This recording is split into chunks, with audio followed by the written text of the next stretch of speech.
할렐루야. 10월 첫째 주 예배 마음들 찬양드리며 예배 가운데 나아가도록 하겠습니다. 오직 예수뿐이네. 우리 하나님께 기도하는 마음으로 찬양드립니다.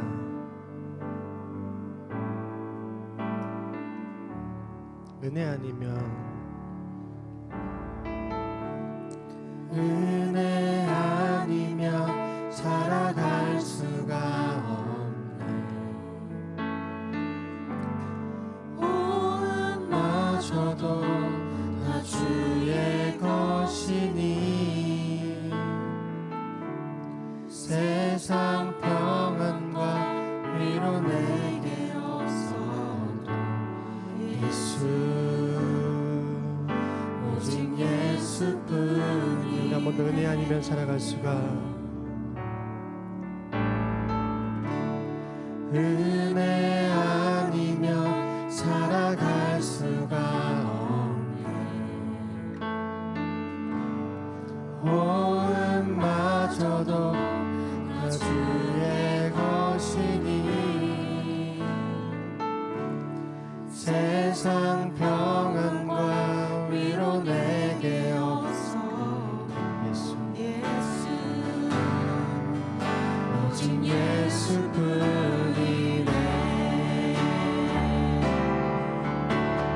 그 신계획 다 볼 수도 없고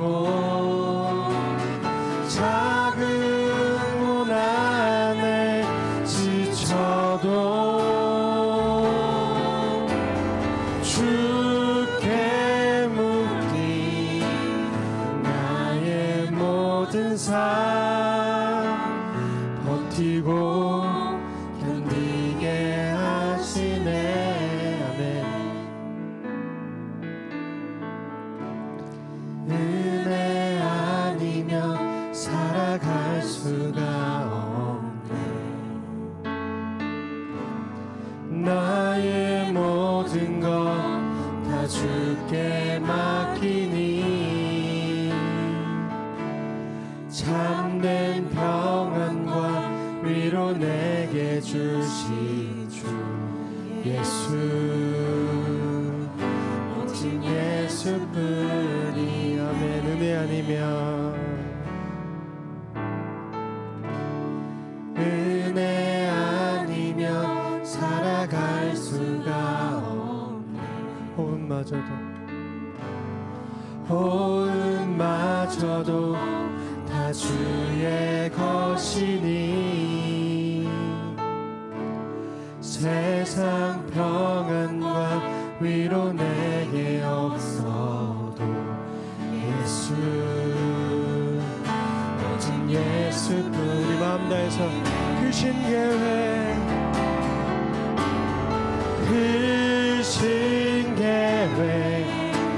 다 볼 수도 없고 작은 문 안에 지쳐도 주께 묻기 나의 모든 삶 버티고 견디게 하신 그 신계획 다 볼 수도 없고 작은 문 안에 지쳐도 주께 묻기 나의 모든 삶 버티고 견디게 하시네. 아멘. 은혜 아니면 살아갈 수가 없네. 나의 모든 것 다 주께 맡기리 참된 평안과 위로 내게 주신 주 예수 오직 예수뿐. 참된 평안과 위로 내게 주신 주 참된 평안과 위로 내게 주신 주 예수, 오직 예수뿐이네. 아멘. 우리 찬양의 고백처럼 주님의 은혜가 아니면 살아갈 수 없는 우리에게 힘주시고 붙드시는 우리 아버지 주님, 그 주님만 의지하며 예배하는 우리가 되길 간절히 소망합니다. 우리 주가 주되심을 처음 불러보는 찬양인데요, 가사를 잘 생각하시면서 함께 찬양했으면 좋겠습니다. 내 손에 들려있는 지팡이 사용하셔서 주님만이 주 되심을 나타내소서. 맡겨주신 사명을 감당할 힘을 주시고 주 이름만 높이게 하소서. 완악한 세상에 믿음 지키는 자로, 믿음을 지키는 자로 선하신 주 의지하며 살게 하소서. 거룩한 백성으로 구별된 주의 자녀로 주 이름만 따르게 하소서.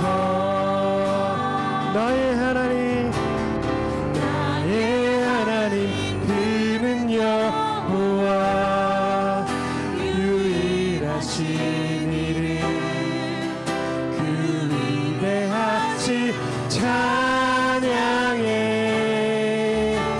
세상 속에서 구별된 자로 주가 주 되심을 나 선포하리라.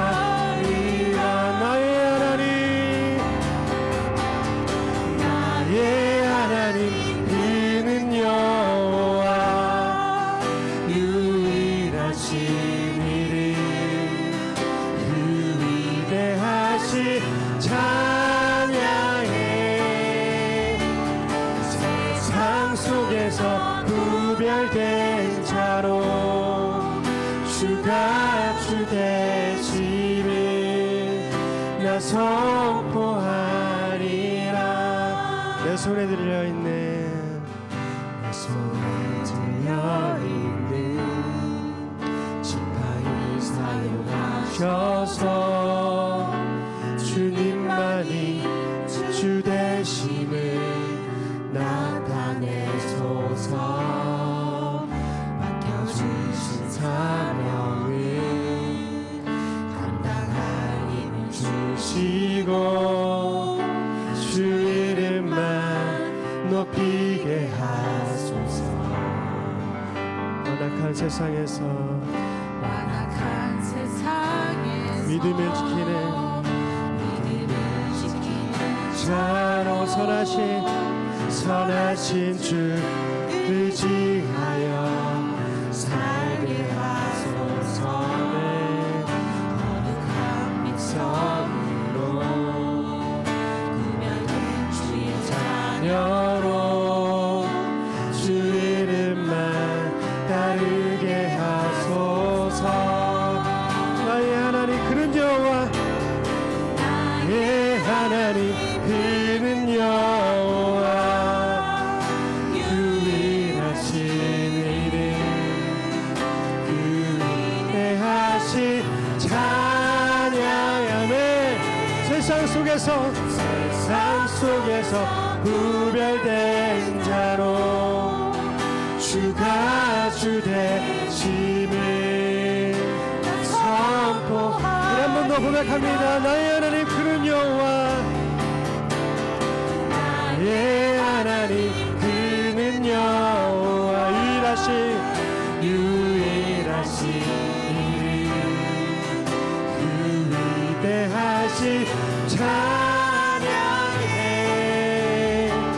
세상 속에서 구별된 자로 주가 주 되심을 나 선포하.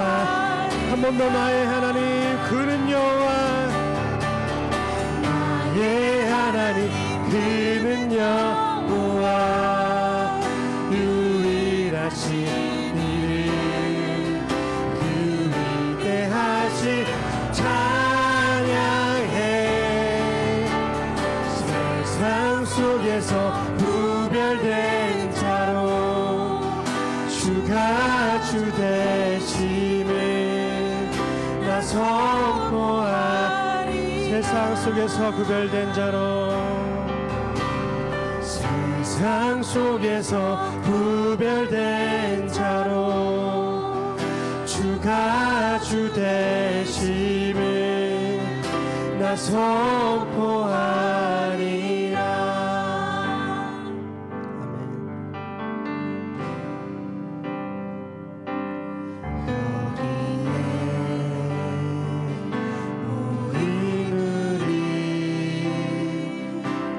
주의 은총 받은 자여라. 주께서 이 자리에 함께 계심을 아노라. 언제나 주님만을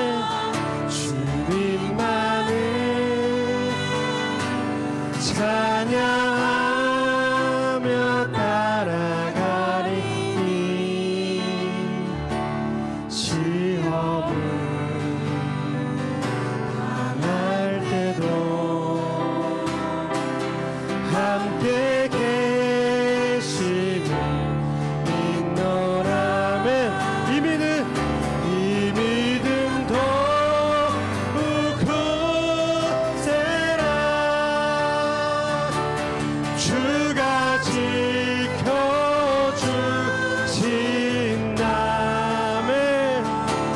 어둠 밤에도 주의 밝은 빛 인도하여 주신다. 주님이 뜻하시니, 주님이 뜻하시니 헤아리기 어렵더라도 언제나 주 뜻 안에 내가 있음을 아노라. 사랑과 말씀들이 나를 더욱 새롭게 하니. 때로는 넘어져도 최후 승리를 믿노라면 이 믿음 더욱 굳세라. 주가 지켜주신다.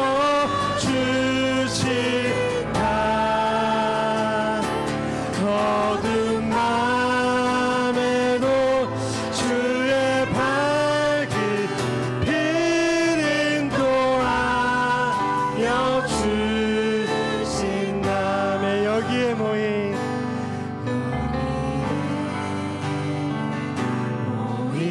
우리 사랑받는 주의 자녀라. 주께서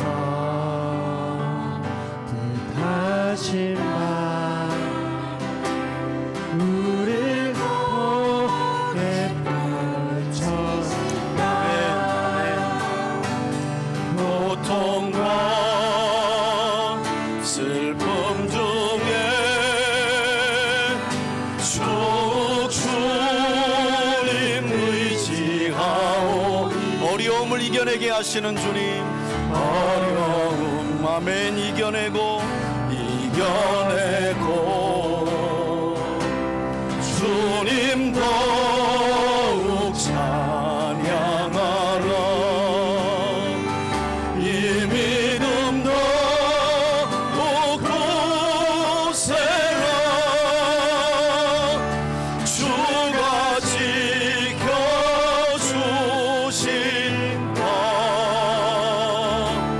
어두운 밤에도 주의 밝은 빛 인도하 이어주신다.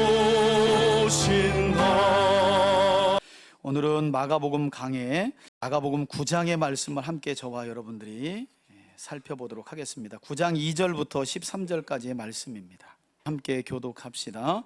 엿새 후에 예수께서 베드로와 야고보와 요한을 데리시고 따로 높은 산에 올라가셨더니 그들 앞에서 변형되사 그 옷이 광채가 나며 세상에서 빨래한 자가 그렇게 희게 할 수 없을 만큼 매우 희어졌더라.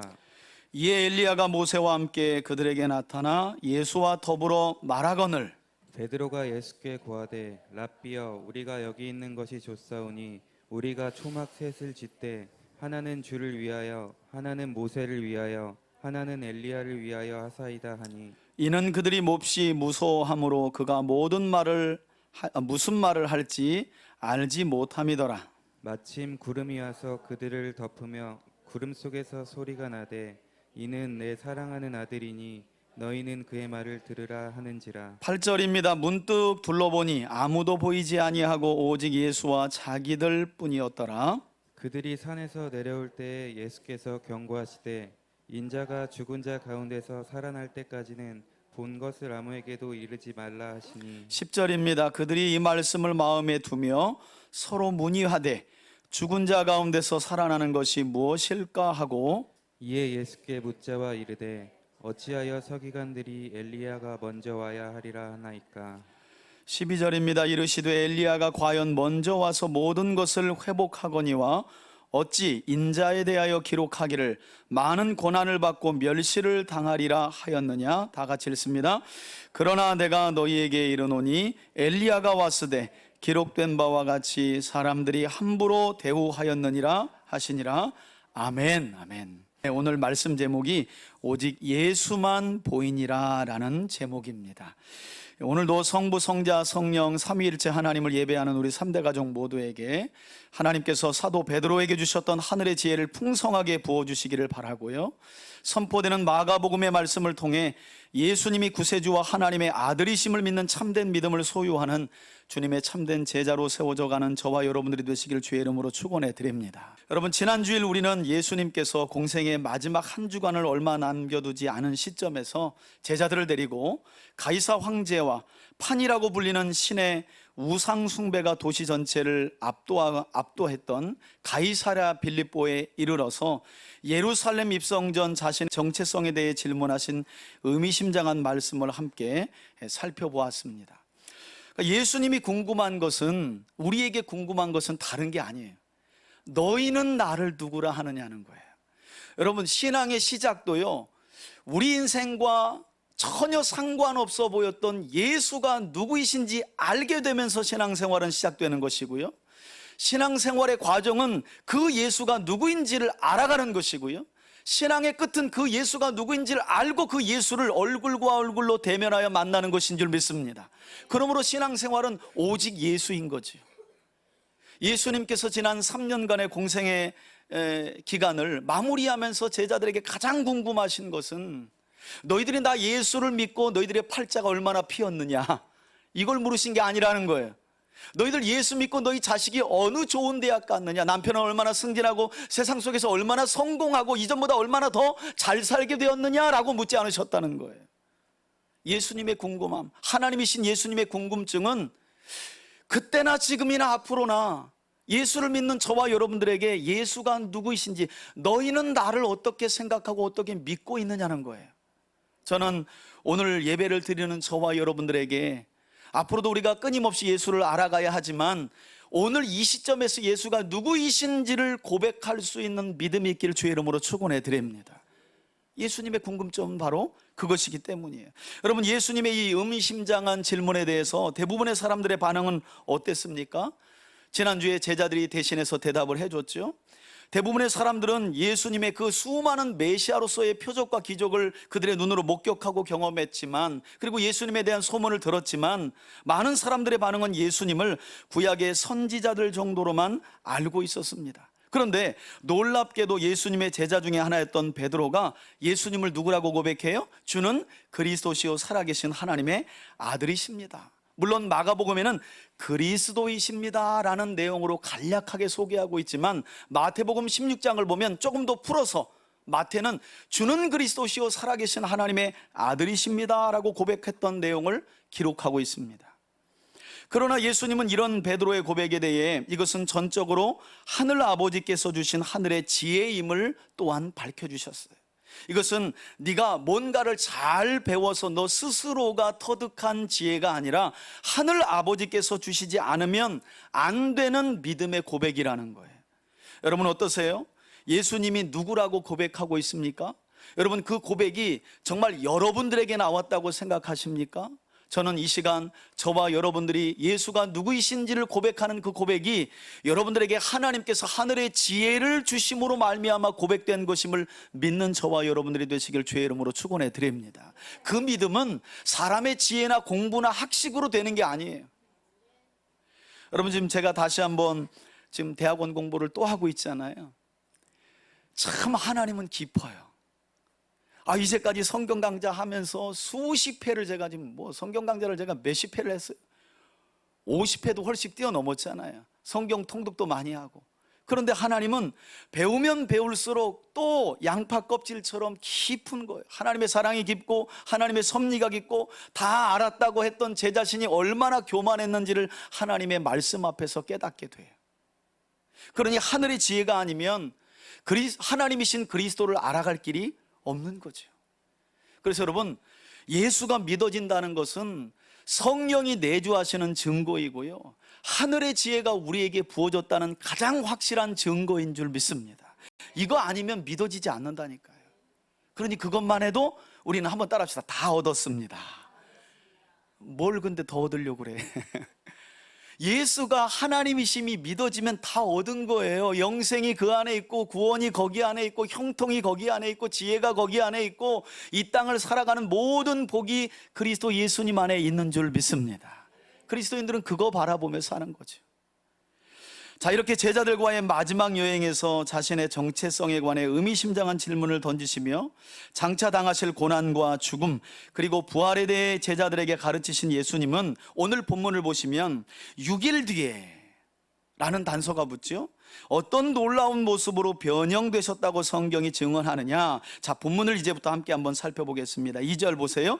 엿새 후에 예수께서 누구라고요? 베드로와 야고보와 요한을 데리시고 따로 아무리 봐도 예수님께서 가이사랴 빌립보 근방에 계셨기 때문에 그 근방의 높은 산 하면 헐몬산밖에 없어요. 만년설이 있는 아마 이 헐몬산 근방에 있는 높은 산에 올라가신 것으로 보입니다. 그 산에 올라가셨더니 놀랍게도 그들 앞에서 어떻게 해요? 변형되셨다는 거예요. 여러분 여기 문법을 보면 변형되셨다는 말이 예수님 스스로가 아니라 능동태가 아니라 수동태예요. 뭔가 밖으로부터 변형을 입었다는 거예요. 하나님으로부터 성자 예수님이 성부 하나님으로부터 변형되는 놀라운 사건임을 문법이 우리에게 가르쳐주고 있어요. 예수님 스스로가 변형된 것이 아니라 위로부터 오시는 놀라운 영광으로 변화가 되셨다는 거예요. 여러분 제가 이제까지 마가복음을 설교하면서 광야라든지 또는 산이라는 배경이 나오면 구약적인 배경을 떠올리며 성경을 읽어야 한다는 말씀을 제가 종종 드린 일이 있는데, 그런 점에서 오늘 이 변화산 사건, 제자 중에 3명인 베드로와 야고보와 요한만 데리고 올라가셔서 놀라운 변형을 보여주셨던 이 변화산 사건은 그런 점에서 구약의 어떤 말씀을 연상케 하느냐.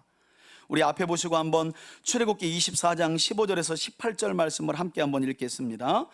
자, 모세가 하나님의 영광을 대면했던 본문입니다. 함께 읽습니다. 시작.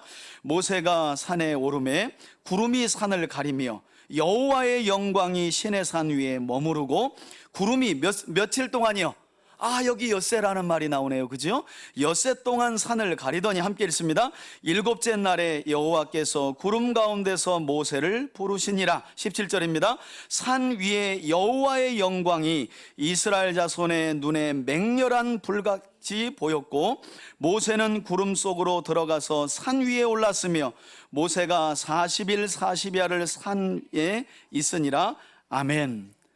여러분, 모세가 여호와의 영광을 대면했던 장면이 지금 예수님께서 제자들에게 변형되는 모습으로 재현되고 있구나라는 것을 우리가 알 수 있어요. 신약 성경만 읽어가지고는 사실은 성경을 자세히 깊이 알 수 없어요. 이렇게 구약과 신약을 균형 있게 읽어야 지금 이 배경은 구약의 이 배경을 모티브로 삼고 있구나라는 것을 알 수 있어요. 이것이 그림자였고 이것은 예수님 때에 실체로 드러난 것이구나라는 사실도 알 수 있는 거예요. 자, 한 구절 더 한번 읽어볼까요? 오늘 변화산 사건은 구약의 한 구절을 더 모티브로 삼고 있는데 출애굽기 34장 29절로 33절입니다. 우리 앞에 보시고 천천히 함께 한번 읽겠습니다. 시작. 모세가 그 증거의 두 판을 모세의 손에 들고 시내산에서 내려오니 그 산에서 내려올 때에 모세는 자기와 여호와와 말하였으므로 말미암아 얼굴 피부에 광채가 나나 깨닫지 못하였더라. 아론과 온 이스라엘 자손이 모세를 볼 때에 모세의 얼굴 피부에 광채가 남을 보고 그에게 가까이 하기를 두려워하더니 모세가 그들을 부르매 아론과 회중의 모든 어른이 모세에게로 오고 모세가 그들과 말하니 그 후에야 온 이스라엘 자손이 가까이 오는지라. 모세가 여호와께서 시내산에서 자기에게 이르신 말씀을 다 그들에게 명령하고, 마지막 절입니다. 모세가 그들에게 말하기를 마치고 수건으로 자기 얼굴을 가렸더라. 아멘. 여러분, 우리가 방금 전 읽었던 두 본문은 이처럼 출애굽 이후에 모세가 시내산에서 여호와의 영광을 대면했던 장면이고, 또 한 대목은 하나님의 영광을 대면했던 모세가 내려올 때 백성들이 그 얼굴이 너무너무 영광스럽고 위엄있고 눈부셔서 볼 수가 없었던 장면을 이와 같이 기록하고 있는 거예요. 여러분, 예수님은 지금 이처럼 구약을 대표하는, 그리고 메시아의 모형이었던 모세의 행적을 말씀드린 것처럼 모티브로 삼고 있고, 그 모티브를 사용해 자신의 정체성을 드러내고 계시다는 거죠. 그리고 동일한 사건을 기록하고 있는 누가복음 9장에 보면 누가는 자세히 미루어 살핀 후에 마가가 빠뜨리고 있는 어떤 내용을 누가복음에 기록하고 있느냐, 사실은 예수님께서 변형 자체를 목적으로 제자들 셋을 데리고 이 높은 산에 가신 것이 아니라 기도하시기 위해서 제자들을 데리고 기도하러 산에 올라가셨고, 기도할 때에 이와 같이 놀라운 모습으로 변형되었다라고 누가복음은 기록하고 있습니다. 목적은 기도하도록 하기 위해서예요. 여러분, 왜 그랬을까요?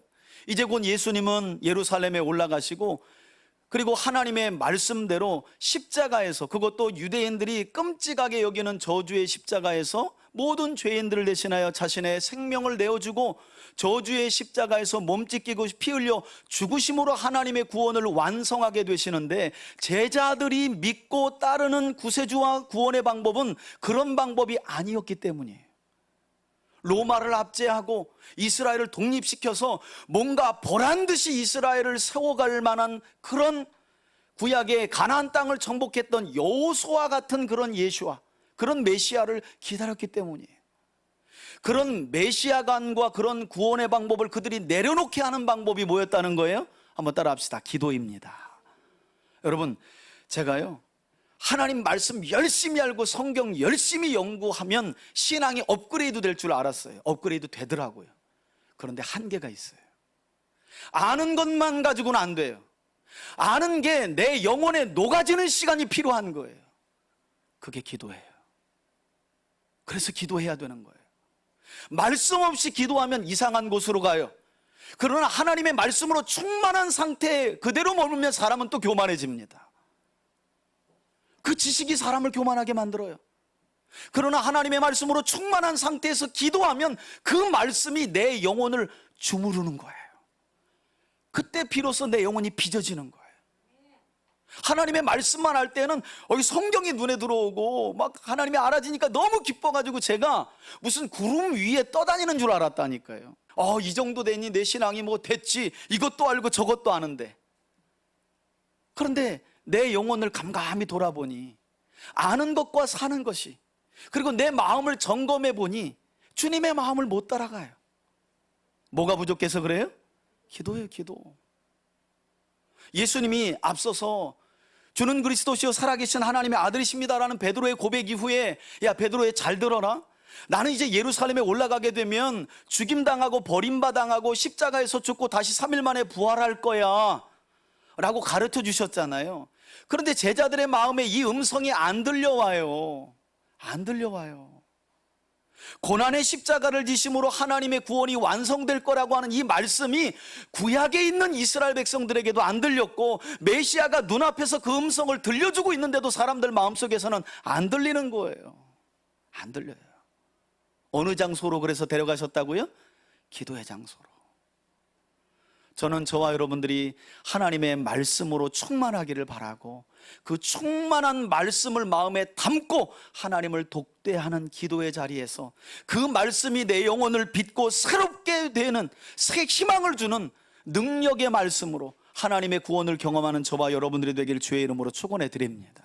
자, 3절을 보니까 구체적으로 예수님이 어떻게 변형되었다고 성경이 증언합니까? 그 옷이 광채가 나며 세상에서 빨래하는 자가 그렇게 희귀할 수 없을 만큼 매우 희어졌더라. 동일한 사건을 기록하고 있는 마태복음 17장에 보니까 여기에 예수님의 얼굴이 해같이 빛났다라는 말씀이 덧붙여져 있어요. 그냥 단순히 외형만 변화된 것이 아니라 예수님의 얼굴도 해처럼 너무 위엄있고 영광스럽게 변화가 되었다는 거예요. 한마디로 예수님의 변화된 모습은 눈이 부실 만큼 영광스러웠다는 말씀입니다. 여러분, 이렇게 평소와는 다른 모습으로 예수님께서 변형되셨으니 그 자리에 함께 있었던 베드로와 야고보와 요한이 얼마나 놀랬겠어요. 흥미로운 사실은 이 자리에 있었던 특별히 사도 요한은 훗날 그가 밤모섬으로 유배 갔을 때, 그때 기록된 말씀이, 그때 이후에 기록된 말씀이 이제 요한복음, 요한 1, 2, 3서, 요한계시록 아닙니까? 이 사도 요한이 밤모섬으로 유배 갔을 때 다시 한번 성령 안에서 요한계시록을 보면 환상을 통해 예수님의 모습을, 예수님의 현현을 다시 한번 경험하게 되는데, 이때 어떤 모습으로 나타나신 예수님을 보았다고 사도 요한이 증언하느냐? 우리 앞에 한번 보시고 함께 한번 요한계시록 1장 13절로 17절을 함께 한번 읽겠습니다. 시작.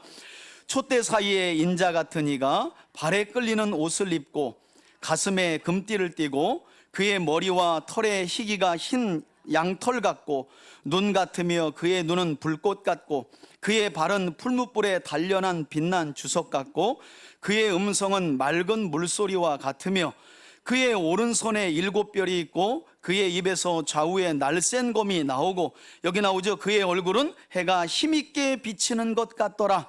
내가 볼 때에 그의 발 앞에 엎드러져 죽은 자 같이 되매 그의 오른손을 내게 얹고 이르시되 두려워하지 말라. 나는 처음이요 마지막이니. 아멘. 여러분, 이처럼 사도 요한은 분명히 오늘 본문에서 위엄있고 영광스러운 예수님의 변형한 모습을 이미 경험한 사람이었어요. 그런데도 재차 나타나신 부활하여 나타나신 예수님을 밤모섬에서 목격할 때 그는 스스로 뭐라 그래요? 마치 죽은 사람처럼 되었다는 거예요. 죽은 사람처럼.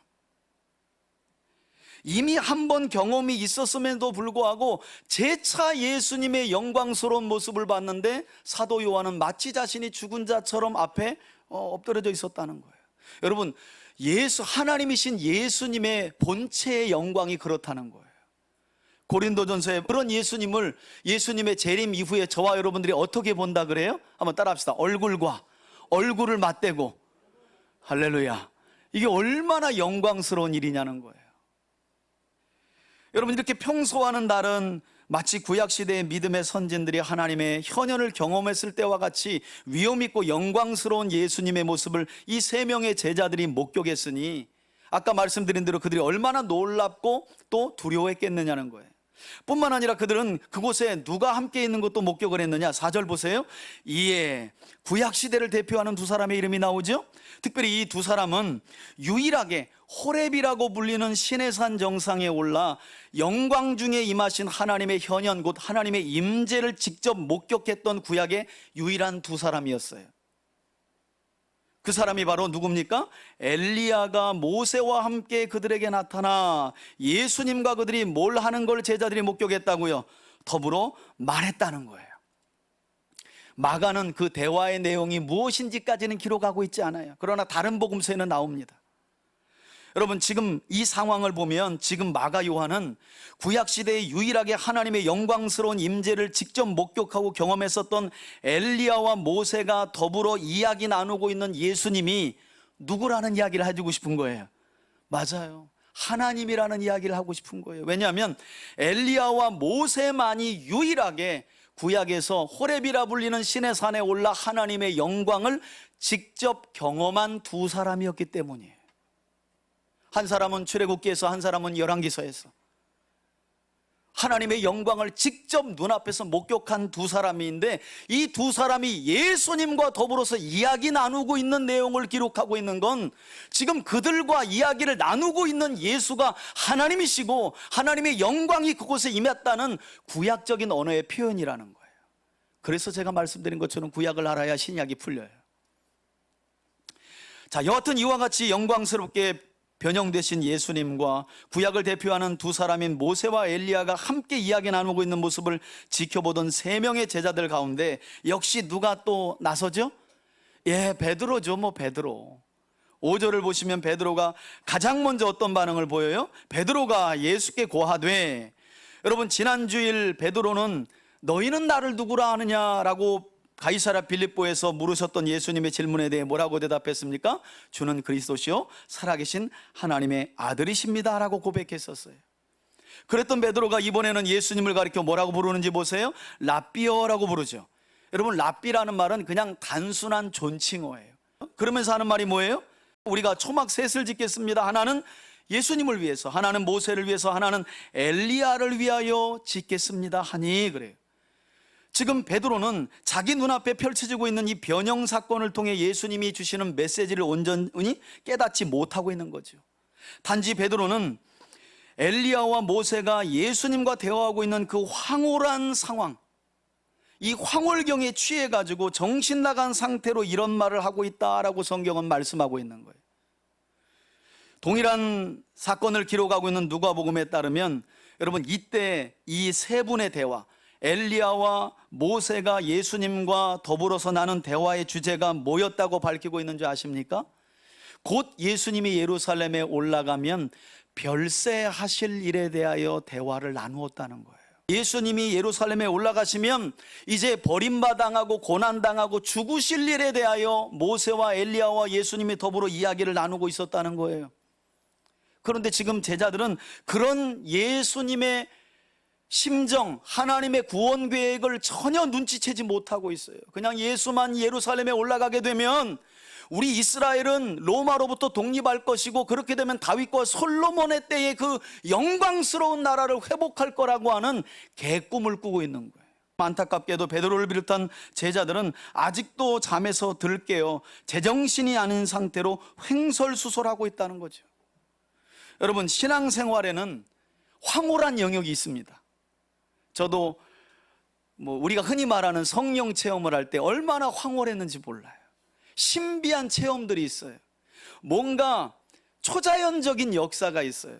어떨 때는 정말 아무런 일도 안 일어났는데 내 감정이 북돋아지고 눈물도 나오고요. 어떤 것은 내 삶에 일어난 일인데 이게 자연의 질서로 설명할 수 없는 일들이 있어요. 그때 우리는 이 신앙의 영역은 참 신비한 영역이 있구나, 황홀경에 빠지는 지경이 있구나. 그런데 여러분, 우리가 잊지 말아야 될 것이 무엇인지 아십니까? 신앙은요, 황홀경 안에 머무는 게 아니라는 거예요. 은사사역을 하고 신비주의 운동하시는 분들의 신앙생활의 문제점이 뭐예요? 그들이 왜 기도의 자리를 사모합니까? 기도의 자리에서 울고불고 하나님이 주신 은혜, 그 황홀경의 자리, 그걸 사모하는 거예요. 하나님을 만나고 하나님이 주시는 은혜 자체를 구하는 것이 아니라 거기서 그냥 자기 열심을 가지고 막 쏟아붓고 울고 그랬더니 마음이 시원해. 그리고 나가면서 하나님이 고치셨다는 거예요. 그리고 삶의 변화는 일도 없어요. 그러니 그들이 자꾸 어떤 얘기를 해요? 기도해야 된다는 말을 자꾸 하는 거예요. 왜? 이 자리가, 여기가 황홀경을 경험할 수 있는 자리요, 여기가 신비한 것을 경험할 수 있는 자리거든요. 여러분, 기도는 그런 게 아닙니다. 기도는 신비한 것을 경험하기 위해 있는 것이고 황홀경을 경험하기 위한 자리가 아니에요. 기도는 내 뜻이 내려놔지고 하나님의 뜻이 명확하게 보여지고 깨달아지는 것이 기도의 자리인 줄 믿습니다. 그런 사람들이 놀랍게 변화되는 거예요. 그런 점에서 지금 베드로와 제자들은 그 황홀경을 너무, 아니 구약을 대표하는 모세도 엘리야도 있고 예수님과 더불어서 대화하는 그 장소에 자기가 있는 거예요. 여러분, 12명 중에 3명이 택함 받았으니 이거 얼마나 황홀경에 빠졌겠어요. 다 있었으면 이 황홀경이 줄었을 거야. 근데 3명만 있는데 거기 안에, 야, 우린 보통 이럴 때 그 특권의식을 갖잖아요. 그렇지, 뭐 내가 좀 저것들보단 나으니까 내가 여기까지 초청받고 여기서 저런 걸 경험하겠지. 웃기는 소리죠. 그런데 그 결과가 어떻게 나타나요? 여기가 조사오니로 나타나는 거예요. 여러분, 예배 시간 하나님이 주시는 은혜들이 있잖아요. 때로는 찬양할 때도 우리가 정말 놀라운 은혜를 경험하죠. 그게 왜 부어질까요? 여기가 조사오니 하며 살라고 주어질까요? 아니죠? 그렇죠? 여기에서 받은 은혜를 가지고 가정에서, 세상에서 하나님의 말씀을 따라 거룩하고 구별된 삶을 살아가도록 하기 위해서 주님은 때때로 예배의 장소에서, 우리가 말씀을 묵상할 때 기도의 장소에서 말할 수 없고 형용할 수 없는 황홀경을 우리에게 경험하게 하시는 줄 믿습니다. 그러니 여기가 조사오니 하며 모세를 위해서도 엘리야를 위해서도 주님을 위해서도 제가 집 한 채씩 지어드리겠습니다라는 이 베드로의 말이 얼마나 똥볼을 차는 말이냐는 거예요. 주님이 들으실 때 얘 아직도 정신 못 차렸구나. 오직하면 누가복음이 얘들이 깊은 잠에 있다가 깼었다 그래요. 그러니까 뭐 행설수설 하는 거예요. 행설수설. 자, 6절을 보면 이런 제자들의 상태를 그래서 자세하게 소개하고 있죠. 이는 그들이 몹시 무서워함으로 그가 무슨 말을 할지 알지 못함이더라. 말씀드린 것처럼 누가복음 9장에는 베드로를 포함한 제자들이 깊이 졸다가 일어나 횡설수설했다고 기록하고 있어요. 여러분, 이처럼 어안이 벙벙해 하면서 정신을 못 차리고 있던 제자들에게 하늘로부터 어떤 음성이 들렸는지 7절을 보시기 바랍니다. 마침 무엇이 왔다고요? 구름. 이런 것도 이제 구름 하면 먹구름인가 무슨 뭉게구름인가 이런 거 생각하시면 벌써 구약을 안 읽으신 거야. 구름 하면 구약에서 뭘 나타내요? 그렇죠, 하나님의 임재. 그죠? 성막이 지어졌을 때 출애굽기 40장에 보면 하나님의 성막에 구름이 가득하여, 열왕기서에 보면 솔로몬이 성전을 건축하였을 때 하나님의 임재가 뭘로 표현돼요? 구름이 가득했다라고 표현하죠. 여기서 말하는 구름은 하나님의 임재를 뜻하는 거예요. 그러니까 예수님이 계신 곳에 구름이 가득했다 그러면 예수님이 누굴 말하는 거예요? 하나님이시라는 거예요.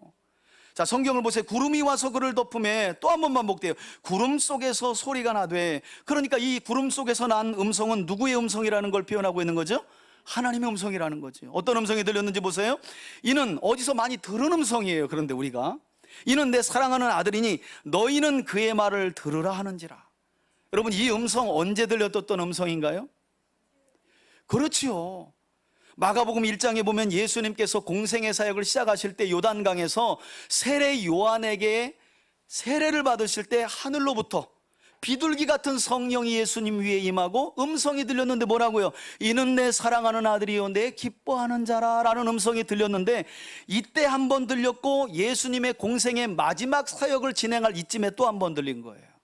여러분, 얼마나 중요하면 증인의 숫자를 상징하는 2번을 강조하면서 예수님의 공생의 사역 초기에 예수야말로 이 땅에 하나님이 보내신 만왕의 왕으로 하나님께 사랑받는 아들이고 기뻐하는 자라라는 음성이 들렸고, 아직까지도 제자들이 깨닫지 못하니 다시 한번 예루살렘 입성하기 전에 이는 내 사랑하는 아들이다. 여러분, 이런 표현은 고대에 임금이 여러 왕자들 중에 그 다음 후대의 왕으로 세우실 때 왕의 대관식에서 항상 들려지는 내용이었어요. 여러 아들이 있지만 임금은요, 그 아들 중에 똑똑하고 왕위를 이어갈 아들을 딱 택한 후에 대관식에서 이 말을 합니다. 이는 내 사랑하는 아들이요 내 기뻐하는 자라. 그러면 아무리 이 왕자의 형이라도 그 앞에 엎드리는 거예요. 나머지 형제들은 누구 왕 만세하고 외치는 거예요. 이게 안 되면 반역죄로 죽어요. 이게 고대의 대관식에서 있었던 모습이에요. 그걸 그대로 예수님의 공생의 초기와 그리고 말기에 다시 한번 예수가 누구이신지를 하나님께서 보이시기 위해 이런 음성을 들려주고 계시다는 거예요. 여러분, 이렇게 구름 속에서 들려온 두 번째 음성을 들은 후에 제자들은 어떤 상황을 경험하는지 8절에 나와 있죠. 문득 둘러보니 아무도 없더라는 거예요. 모세와 엘리야가 온데간데 없어졌어요. 그리고 오직 예수와 자기들 뿐이었더라 그럽니다. 동일한 사건을 기록하고 있는 마태복음 17장에는 여기에 너희는 그의 말을 들으라 라는 말씀이 덧붙여져 있어요. 여러분, 이것은 율법을 대표하는 모세도 또 선지자들을 대표하는 엘리야도 영원하지 못한 그림자에 불과하며 오직 예수님만이 영원하신 구세주와 하나님이심을 강조하는 말씀이었어요. 즉 하나님께서 범죄한 죄인들을 구원하시기 위해 보내신 구세주는 모세나 엘리야가 아니라, 그럼 모세나 엘리야는 누굴까요? 메시아이신 예수님을 가리키는 자죠. 그런 점에서 그림자이고 모형에 불과하죠. 반면에 그리스도와 하나님의 아들이신 예수님은 그들과 다르다는 거예요. 구원의 실체가 되셔서 오셨다는 거예요. 그러니 너희는 오직 예수님의 말씀만 듣고 예수님만 바라보라는 말씀을 지금 하고 계신 거예요. 여러분, 신앙생활은 예수님을 주목하는 겁니다. 그 예수님을 주목할 때 예수님께서 우리의 삶을 변화시켜 주시고 우리가 할 수 없는 일들을 하게 하세요. 자꾸 신앙생활을 하다가 신앙이 도태되고 뭔가 신앙생활에서 믿음이 떨어지면 다른 걸로 신앙을 북돋으려고 그래요. 저는 그런 분들은 또 오래가지 못하는 것을 봐요. 왜 그래요? 우리 신앙생활에 항상 힘과 소망과 능력은 우리가 예수를 주목할 때 주님이 우리에게 부어주시기 때문인 줄 믿습니다. 예수를 바라보는 거예요. 예수만 주목하는 거예요. 그분의 음성만 듣는 거예요. 그런 점에서 제자들의 이러한 모습은 우리에게 주는 교훈이 아주 중요한 교훈을 주고 있는 거죠. 그들이 원했던 구세주가 누구인가? 그리고 그들이 원했던 구세주는 오셔서 어떤 방법으로 그들을 구원해야만 했는가? 여러분, 이게 허물어지지 않으면 예수를 주목하고 예수의 말씀만 듣기는 어렵습니다. 그건 우리도 마찬가지예요. 신앙생활의 연륜이 그걸 담보해 주지 않아요. 오래 믿으면 예수만 주목할 것 같잖아요. 그렇지 않아요. 오히려 오래 믿게 되면 교회에 다른 부수적인 것들에 자꾸 눈을 두고 마음을 두고 그걸 주목하게 돼 있는 거예요. 그걸 생각하게 돼 있어요. 그게 들려요. 그러니 신앙생활이야말로 오래되면 될수록 더 심각하고 중한 영적 싸움을 해야만 하는 거예요. 신앙의 본질은 예수를 주목하는 거예요. 예수만 보이는 거예요. 그분의 음성만 듣고 따라가는 거예요. 그래서 오늘 예수님께서 신앙생활의 중심에 오직 예수님만을 두라고 말씀하신 것이고, 그분이 고난의 십자가를 지심으로 우리를 죄에서 구속하셨다는 사실을 믿고 묵묵히 자기를 부인하고 자기 십자가를 지고 주님을 따라야 한다는 것을 이와 같이 기도의 자리에서 변형된 모습을, 영광스러운 모습이지만 이 모습은 어떤 대화를 하고 계셨다고요? 별세할 일에 대해서, 십자가 없이는 영광도 없다는 놀라운 사실을 이와 같이 제자들에게 가르쳐주고 계신 거예요.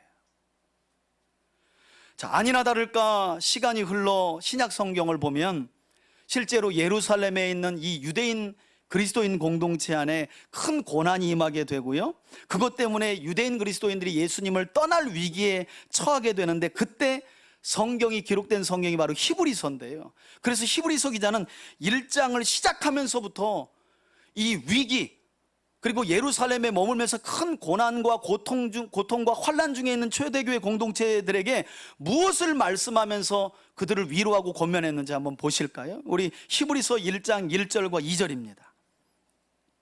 앞에 보시고 함께 한번 읽겠습니다. 시작.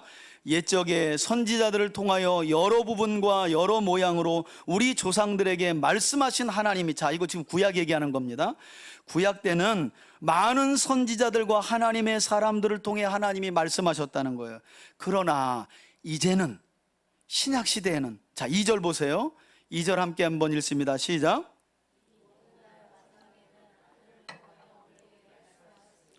이 아들을 만유의 상속자로 세우시고 그로 말미암아 모든 세계를 지으셨느니라. 아멘. 여러분, 구약에는 많은 선지자들과 많은 사람들을 통해 말씀하신 하나님이 이 마지막 때에는 누구를 통해서만 하나님의 말씀을 주신대요? 아들을 통해서만. 그러니 마가가 기록하고 있는 것처럼 꿈에서 딱 깨어나 보니 누구밖에 안 보였다는 거예요? 예수만. 그렇죠. 그 이유가 바로 그런 거예요. 마지막 때에는 어떤 신령한 사람을 통해서도 하나님은 말씀을 주지 않아요. 오직 아들이신 예수 그리스도를 통해서만 하나님이 하나님의 계시를 드러내시는 줄 믿습니다. 그러니 히브리서 기자가 3장에 가서 또 이 말씀을 해요. 우리 앞에 보시고 함께 한번 읽겠습니다. 3장 1절입니다. 함께 읽습니다. 큰 소리로 시작. 그러므로 함께 하늘에 부르심을 받은 거룩한 형제들아, 저와 여러분들을 말하는 거예요. 성도들을 말하는 거예요. 읽습니다. 시작.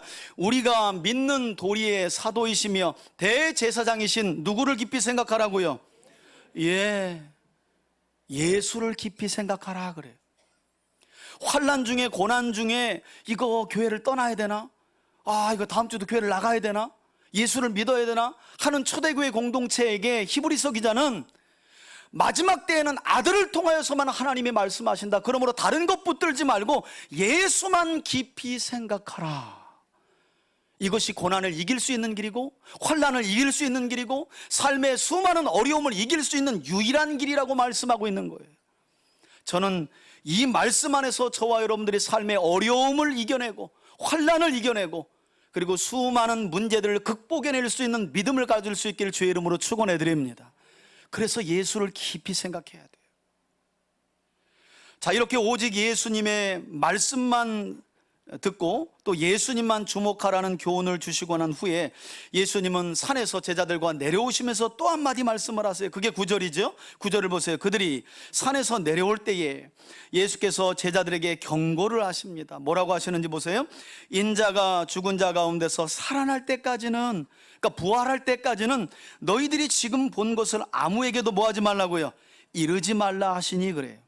다시 말해 예수님은 예수님 자신이 누구이시며 또 어떻게 하나님의 구원을 완성하셨는지에 대해서는 예수님 자신이 십자가에서 고난받고 죽으신 후 다시 살아날 때가 돼서야 확연히 드러날 것이고, 그리고 그 이후에 제자들이 성령을 받고 나서야 확실하게 믿게 될 것이니 그때까지는 이것을 아무에게도 알리지 말라는 거예요. 여러분, 이거 나가서 전해봐야 제자들이 또 뭐 전했겠어요? 예수님의 옷깃이 얼마나 환하고 빛나고 아름다웠는지 그분의 얼굴을 볼 수가 없었는데 거기에 우리만 있었다는 거 아니야. 이거 자랑할 게 뻔하지 않겠어요? 지금 그거 자랑하라고 변화산에서 예수님이 그 광경을 보여줬나요? 분명히 사람은 제가 거기 있었더라도 그럴 거예요. 먼저는 본 걸 설명하겠지. 근데 중요한 건 거기에 내가 있었다니까. 이걸 얘기했을 게 분명하다고요. 그러니 주님이 내려갈 때 쉿한 거예요. 경고하고 다시 살아나는 것을 볼 때까지는, 그게 믿어질 때까지는 아무에게도 이걸 이르지 말라는 거예요. 여러분, 주님께서 뭔가 경험시켜 주시고 특별한 것들을 여러분들 삶에 체험시켜 주실 때 그냥 막 무아지경 가운데 막 떠들어대지 마시고 이게 과연 뭔가 하고 고민 한번 해보시고, 그리고 은근히 또 항상 드러내는 게 그거잖아요. 아까 그런 거. 그걸 누가 경험했다는 거예요? 내가. 끝에 가서 항상 붙는 게 그거야. 그걸 내가. 그게 도대체 하나님의 영광을 증언하는 거예요. 그 영광을 내가 받으니 내가 영광을 취하겠다는 거예요. 그거 조심해야 돼요. 자, 그랬더니 아직까지도 제자들은 예수님의 말씀을 이해하지 못하고 서로 묻죠. 10절을 보세요. 그들이 이 말씀을 마음에 두며 서로 문의하되 죽은 자 가운데서 살아나는 것이 무엇일까 하고, 이게 뭔지를 깨닫지를 못해요. 왜냐하면 제자들은 바리새파 사람들이 주장했던 것처럼 사람이 죽고 다시 살아나는 것은 세상의 끝날 이런 일이 있을 것이다 라고 믿었기 때문이에요. 그러니까 사람이 죽고 살아나는 것은 마지막 때가 되어야만이 부활이 일어날 것으로 알고 믿었기 때문에 주님이 마치 곧 어떤 부활이 있을 것처럼 이야기하는 이게 안 믿어지고 혼란스러웠다는 말이에요. 왜냐하면 유대인들에게는 죽은 자가 살아나는 건 세상이 끝나는 날에 있게 될 것이기 때문이에요. 근데 예수님은 세상이 끝나는 날 있게 될 부활이 아니라 누구의 부활을 말씀하고 계신 건데, 예수님 자신의 부활을. 제자들이 깨닫지 못한 거예요. 그리고 나서 제자들은 십자가에서 죽으시고 사흘 만에 부활하실 것이라는 예수님의 말씀을 깨닫지 못하고 오직 말씀드린 것처럼 종말에 있게 될 부활만을 생각하면서 구약의 말라기 선지자가 종말이 오기 전에 반드시 올 것이라고 예언했던 엘리야 선지자에 대해 언급을 하죠. 그래서 엘리야 이름이 튀어나오는 거예요. 왜냐하면 예수님 당시 유대인들과 제자들의 신학적 사고에서는 누군가 죽은 자가 살아나는 것은 세상의 끝날에 있게 될 것인데, 그 끝날 전에 말라기 선지자 예언처럼 엘리야가 와야 하기 때문이에요. 다시 말해서 엘리야가 오지 않으면 뭐도 없는 거예요. 종말도 없고 부활도 없다고 믿었던 거예요. 그래서 죽은 자가 살아나는 이야기를 하니까 툭 튀어나오는 게, 그럼 엘리야가 온 거예요? 우리 눈에는 엘리야가 안 보였는데요? 이런 질문을 지금 하고 있는 거예요. 자, 11절 보세요. 그래서 질문하죠. 이에 예수께 묻자와 이르되 어찌하여 서기관들이 엘리야가 먼저 와야 하리라 하나이까? 그래서 물은 거죠. 아니 주님, 죽은 자가 살아나는 일은 종말의 때에 가능하고, 분명히 말라기 선지자는 말라기서 4장 5절과 6절에 크고 두려운 날이 있기 전 엘리야 선지자가 와야 하리니 라고 말씀하지 않았습니까? 그러면 크고 두려운 죽은 자가 부활하는 그날이 되려면 엘리야가 먼저 와야 되는데 우리는 엘리야를 못 봤는데요? 그럼 이 말을 쓰면 어떻게 되는 거예요? 라고 묻는 거예요.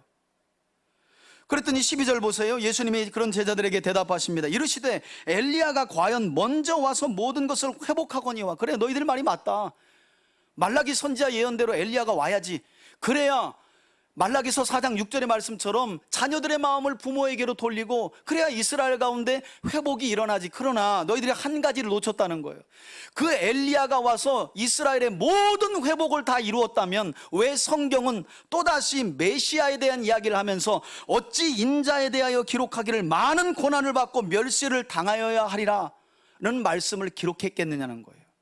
엘리야가 너희들 가운데 와서 모든 회복과 구원을 완성한다면 왜 성경이 메시아가 십자가에서 고난받고 죽어야 한다는 이야기를 별도로 하고 있느냐는 거예요.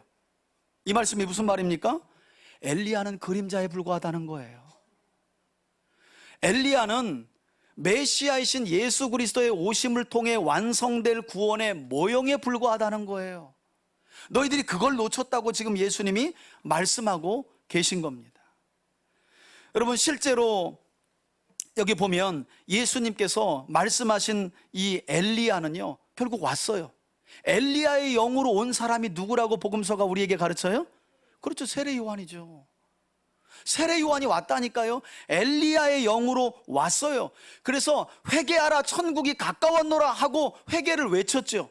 그러나 결국 그 엘리야의 영으로 종말을 알리고 그리스도의 초림을 알리는 이 세례 요한을 유대인들이, 결국 유대 지역을 다스렸던 헤롯 안디바가 어떻게 죽였습니까? 그렇죠. 예, 목을 베어가지고 목을 베서 죽여버렸잖아요. 예수님은 그 말씀을 그대로 인용하시면서 결국엔 십자가에서 고난받고 죽으신 후에 다시 살아나심으로 예수님이 모든 회복과 구원을 이루실 것인데, 안타깝게도 너희가 엘리야의 영으로 온 세례 요한도 함부로 대한 것처럼 결국 나도 어떻게 해요? 함부로 대할 것이다 라는 약간 비관적인 말씀으로 13절을 그래서 마치고 있는 거예요. 13절을 볼게요. 그러나 내가 너희에게 이르노니 엘리야가 왔을 때, 세례 요한을 말하는 겁니다. 기록된 바 같이 사람들이 어떻게 대우했다고요? 함부로 대우하였느니라 하시니라. 여러분, 이 말씀을 하신 이후 예수님은 이후의 내용을 보면 귀신 들린 아이를 고치시고요, 다시 한번 제자들을 향해 예수님 자신이 당하실 죽음과 부활에 대해 두 번째 말씀하셨어요. 이와 같이 예수님은 당시 대부분의 유대인들과 제자들이 그려왔던 것처럼 자신이 힘센 정복자의 이미지를 가진 구세주가 아니라 오히려 자신이 생명을 십자가에 내어주시고 3일 만에 다시 살아나심으로 구원을 성취하고 완성할 구약의 예언된 구세주이심을 제자들에게 가르치시기 위해서 십자가 이후 얻게 될 영광스러운 모습을 이처럼 변화산 사건을 통해 보여주셨다는 거예요. 저는 우리 3대 가족 모두가 오늘 이 말씀을 통해서 여러분, 저와 여러분들이 신앙생활 하면서 만들어낸 구세주의 모형이 있을 수 있어요. 저는 그런 것들이 좀 이런 말씀을 들으면서 지워졌으면 좋겠어요. 어떤 면에서는 예수님이 나에게 좀 이래줬으면 저래줬으면 하는 것들이 그 당시 예수님 당시 제자들이 그렸던 그 메시아관과 비슷할 수 있다는 거예요. 여러분, 그게 지워지지 않는 이상 어쩌면 우리는요, 진짜 성경이 증언하는 예수님을 온전히 믿고 따르지 못할 수 있어요. 그래서 그게 지워지는 거예요. 그게 삭제되는 거예요. 그리고 성경이 증언하는 메시아가 누구이신지를 믿는 데까지 나아가야 돼요. 얼마든지 정복자의 이미지로 이스라엘을 구원하실 수 있죠. 하나님은 그럴 만한 능력이 있으세요. 그런데 그렇게 하지 않잖아요. 십자가에서 죄 없는 아들을 못 박혀 죽게 하시고 3일 만에 부활케 하심으로 저와 여러분들의 구원을 이루신 줄 믿습니다. 그리고 영광스러운 모습으로 변화되신 거예요. 말씀을 준비하면서 목회를 꿈꾸는 저 자신도 그려봤어요. 그러니까 고난받기는 싫어하고 고생하기는 더더욱 싫어하며 교회가 커지고 뭔가 성공하는 그림을 항상 목회자는 마음에 그리거든요. 고난 없는 영광을 제가 먼저 그리고 있는 거예요. 그게 성공도 아닌데 여러분 어떠세요? 예수님을 왜 믿기 시작하셨습니까? 지금 예수님을 믿어가며 뭘 배우고 계신가요? 여러분, 이 믿음의 결국은 무엇을 목적지로 하고 달려가고 계십니까? 여러분, 돌아보셔야 합니다. 오직 예수가 보이지 않는다면 이미 신앙은 곁길로 간 거예요. 오직 예수의 말씀만 들려지지 않는다면 이미 신앙은 곁길로 간 거예요. 그래서 예수님은 십자가를 지실 때에 제자들이 시험 들어 떠날 것을 미리 아시고 기도의 자리로 가셔서 영광스러운 모습을 먼저 보여주시되 그 자리에서 고난에 관한 이야기를 하신 거예요. 여러분, 예수 믿고 살아간다는 게 녹록지 않잖아요. 세상 사람들보다 2배는 부지런해야 돼요. 양보도 많이 해야 돼요. 손해요? 비할 수 없죠. 뭔가 내 걸 조금 챙기면 그 뒤에 오는 마음의 불편함, 다 우리가 이것 갖고 살아가고 있지 않나요? 고난이라면 고난이라고 말할 수 있는 것들이 우리 삶에 얼마나 많아요. 그러나 우리가 장차 누릴 그 영광은 비교할 수 없는 줄 믿습니다. 주님이 그걸 보여주신 거예요. 이 길을 따라갈 수 있는 것은 다른 게 아니에요. 오직 예수만 보고 예수를 통해 말씀하시는 하나님의 음성만 듣고 예수만 깊이 생각하는 거예요. 저는 이 예수님을 깊이 주목하고 살아가는 저와 여러분들에게 우리가 걸어가야 할 십자가의 길이 고난으로만 비춰지지 않고 먼 미래에 얻게 될 영광을 소망하면서, 그래서 더욱 예수께 주목하고 예수의 말씀에만 주목하며 살아가는 저와 여러분들이 되시길 주의 이름으로 축원해 드립니다. 아멘. 이제는 우리 주 예수 그리스도의 은혜와 하나님 아버지의 사랑과 성령의 교통하심이 다시 한번 우리의 신앙의 고삐를 죄이며 예수만 주목하고 예수님의 말씀에만 귀를 기울이며 복음의 능력과 영생과 부활의 소망이 되시며 우리 삶을 거룩하고 복되게 하시는 예수님만을 깊이 생각하며 살아가기를 소원하는 우리 성도들 머리머리 위에, 저들의 가정과 자녀와 삶의 터전 위에 이제로부터 영원토록 함께 계실지어다. 아멘. 아멘.